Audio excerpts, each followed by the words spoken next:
పవిత్రమైన పూరి నగరం ఇక్కడే ఉంది. జగన్నాథుడి ఆలయం శాశ్వత శాంతి, భక్తి, విశ్వాసం కూడిన స్థలం. భక్తులతో నిండిన పురి వీధులు, జగన్నాథ ఆలయం గోపురం తెల్ల మేఘాల మధ్య వెలుగుతో మెరుస్తోంది. పచ్చిక పైన భక్తులు నమస్కారాలు చేస్తూ కనిపిస్తారు. దేవుళ్లను ఆలయం నుంచి బయటకు తీసుకొచ్చే ఘట్టం.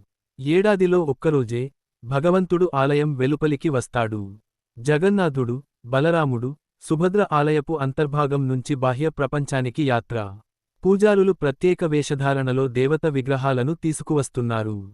చుట్టూ ఉత్సాహభరితమైన నాదాలు, కోలాటాలు. రాజా రథమార్గాన్ని ఊడ్చడం. పూరి గజపతి రాజు స్వయంగా రథాల ముందు మార్గాన్ని శుభ్రం చేస్తాడు. ఇదే వినయం. భగవంతుని సేవలో రాజు కూడా సేవకుడే. సువర్ణ వస్త్రాలలో రాజు చేతిలో బొచ్చు పట్టుకొని రథాల ముందు రోడ్డును ఊడుస్తున్నారు. చుట్టూ రాజభక్తులు, దేవదాసులు. భక్తులు తాడులతో రథాన్ని లాగుతున్నారు. ఇది శ్రద్ధ, ఇది భక్తి. లక్షలాది మంది భక్తులు రథాన్ని తాడులతో లాగుతూ, జయ జగన్నాథ నినాదాలతో నిండిన వాతావరణం. బహుళ తాడులు పట్టుకొని లక్షల మంది భక్తులు శ్రద్ధగా రథాన్ని లాగుతున్నారు. వారు వయస్సు, కులం, దేశం ఏదైనా కావొచ్చు, అందరూ సమానమే. గుండిచ ఆలయం చేరుకుంటున్న రథాలు. ఎట్టకేలకు జగన్నాథుడు తమ్ముడు, చెల్లెలితో కలిసి మామగారి ఇంటికి వచ్చాడు. గుండిచ ఆలయం.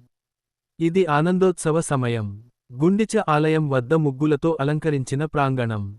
రథాలు అక్కడ ఆగిపోతాయి. భక్తుల హర్షధ్వానాలు. జయ జగన్నాథ్.